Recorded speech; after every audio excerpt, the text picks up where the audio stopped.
Alright, my dear friends, now we are going to talk about an important concept that is the baroreceptors and chemoreceptors. इस topic में हम discuss करेंगे कि baroreceptors कहाँ पे मौजूद होते हैं, chemoreceptors कहाँ पे मौजूद होते हैं और इनका क्या रोल है। तो मैं आपको ब्रीफ ओवरव्यू दूंगा, फिर हम इस पे डिटेल में डिस्कशन करेंगे। इसमें हम डिस्कस करेंगे कि जो baroreceptors हैं इनकी लोकेशंस क्या हैं, कौन सी स्ट्रक्चर्स हैं विच एक्ट एज baroreceptors, कौन सी स्ट्रक्चर्स हैं विच एक्ट एज कीमोरिसेप्टर्स, इनको डिस्कस करेंगे।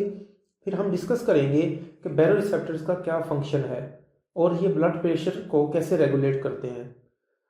और जब ये ब्लड प्रेशर में चेंजेस को सेंस करेंगे और ब्रेन को ये ट्रांसफ़र करेंगे वो इंफॉर्मेशन, तो ब्रेन का क्या आगे इफेक्ट होगा, ऑटोनोमिक्स नर्वस सिस्टम में क्या अल्टरेशंस होंगी which will lead to alteration in the blood pressure. इन चीज़ों को डिस्कस करेंगे। फिर इसमें हम हाइपोटेंशन में क्या चेंजेस आएंगी, बैरोरिसेप्टर्स अपना कैसे रोल प्ले करेंगे, फिर कैरोटिड मसाज क्या क्या इफेक्ट होगा उसको डिस्कस करेंगे, और फिर हम कुशिंग रिफ्लेक्स को भी डिस्कस करेंगे। Then we will talk about the chemoreceptors. Chemoreceptors में कौन सी स्ट्रक्चर्स होंगी और कौन से वो फैक्टर्स होंगे which will act as chemoreceptor, जो कीमोरिसेप्टर को जो है स्टिमुलेट करेंगे या उनको इनहिबिट करेंगे। इसमें हम पेरिफेरल कीमोरिसेप्टर्स को भी डिस्कस करेंगे और सेंट्रल कीमोरिसेप्टर्स को भी डिस्कस करेंगे। और सेंट्रल कीमोरिसेप्टर्स में हम डिस्कस करेंगे कि जो प्राइमरी रेगुलेटर कौन से हैं, पेरिफेरल का भी प्राइमरी रेगुलेटर कौन सा है और सेंट्रल कीमोरिसेप्टर का भी प्राइमरी रेगुलेटर कौन से फैक्टर्स हैं, और सीओपीडीज के पेशेंट्स में सेंट्रल कीमोरिसेप्टर्स पे क्या इफेक्ट होगा उसको भी हम डिस्कस करेंगे। So dear friends, let's begin our discussion on baroreceptors and chemoreceptors and learn the important concepts.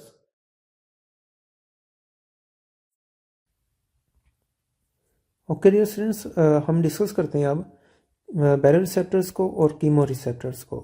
Baroreceptors क्या है, कीमोरिसेप्टर्स क्या है, इनको डिस्कस करते हैं। तो सबसे पहले बेसिक चीज़ों को डिस्कस करते हैं। अगर हम इस डायग्राम पे फोकस करें तो यहाँ पे हम कई चीज़ों को अप्रिशिएट कर सकते हैं।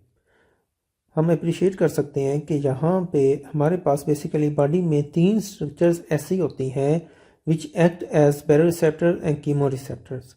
अब वो 3 स्ट्रक्चर्स कौन सी हैं? एक तो हमारे पास एओर्टा है, एओर्टिक आर्च, नंबर 1। नंबर 2 हमारे पास कैरोटिड साइनस है। नंबर 3 हमारे पास कैरोटिड बॉडी है। ये हमारे पास कैरोटिड बॉडी है और इसके ऊपर हमारे पास कैरोटिड साइनस है। ये 3 स्ट्रक्चर्स हैं बॉडी में which act as baroreceptors and chemoreceptors. अब इनमें से कौन सी स्ट्रक्चर्स हैं जो एक्ट करती हैं एज दी बैरोरिसेप्टर्स? एक तो हमारे पास है एओर्टिक आर्च बैरोरिसेप्टर्स, ठीक है, नंबर 1। नंबर 2 हमारे पास है कैरोटिड साइनस। ये 2 स्ट्रक्चर्स हैं which act as the baroreceptors, carotid sinus baroreceptors और aortic arch baroreceptors. Aortic arch baroreceptors and carotid sinus baroreceptors. अब बेसिकली ये जो बैरोरिसेप्टर्स होते हैं ये क्या करते हैं, they respond to changes in blood pressure. तो ब्लड प्रेशर में जब चेंजेस होंगे तो ये रिसेप्टर्स क्या करेंगे, उनको डिटेक्ट करेंगे, उनको सेंस करेंगे और ये इंफॉर्मेशन फिर ट्रांसफ़र करेंगे टू दी ब्रेन, ठीक है। किन के थ्रू ट्रांसफ़र करेंगे? एओर्टिक आर्च जो बैरोरिसेप्टर्स होते हैं, एओर्टिक आर्च बैरोरिसेप्टर्स ट्रांसमिट करते हैं वाया दी वेगस नर्व, ये ब्लू लाइन वेगस नर्व के through.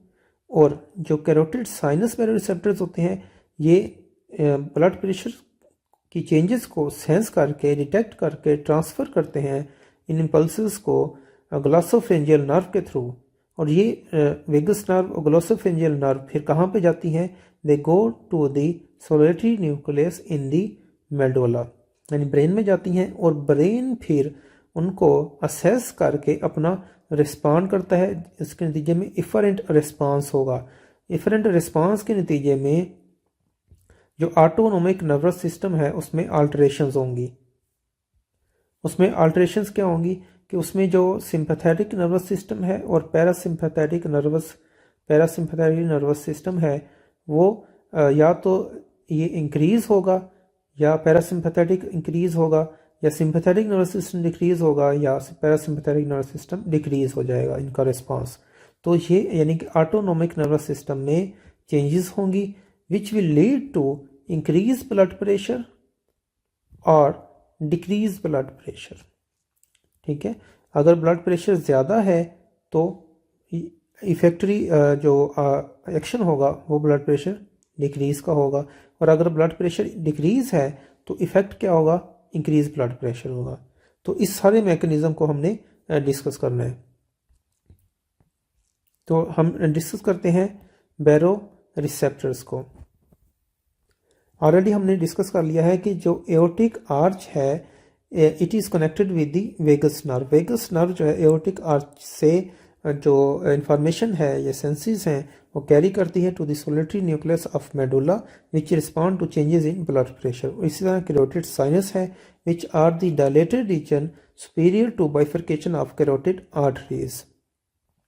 They transmit the information via glossopharyngeal nerve, ninth cranial nerve, to the solitary nucleus of medulla, which respond to changes in blood pressure. तो दोनों structures हैं which act as the baroreceptors. Baroreceptors कौन से हैं? Carotid sinus baroreceptor है हमारे पास, और aortic arch baroreceptors हैं। अब हाइपोटेंशन में क्या होता है? अब हाइपोटेंशन में यानी कि सिस्टमिक ब्लड प्रेशर जो है वो डिक्रीज होगा। जब सिस्टमिक ब्लड प्रेशर डिक्रीज है तो एओर्टा यानी एओर्टिक आर्च में भी डिक्रीज होगा प्रेशर, और कैरोटिड साइनस में भी प्रेशर डिक्रीज होगा। एओर्टिक आर्च में डिक्रीज होगा तो ये एओर्टिक बैरोरिसेप्टर इसको सेंस करेंगे और वेगस नर्व के थ्रू ये इंफॉर्मेशन ट्रांसफ़र करेंगे to the solitary nucleus of medulla, और कैरोटिड साइनस इनको सेंस करके इस इंफॉर्मेशन को ट्रांसफ़र करेंगे to the solitary nucleus of medulla. तो जब हाइपोटेंशन होगी तो आर्टीरियल प्रेशर डिक्रीज है in the aortic arch as well as in the carotid sinus,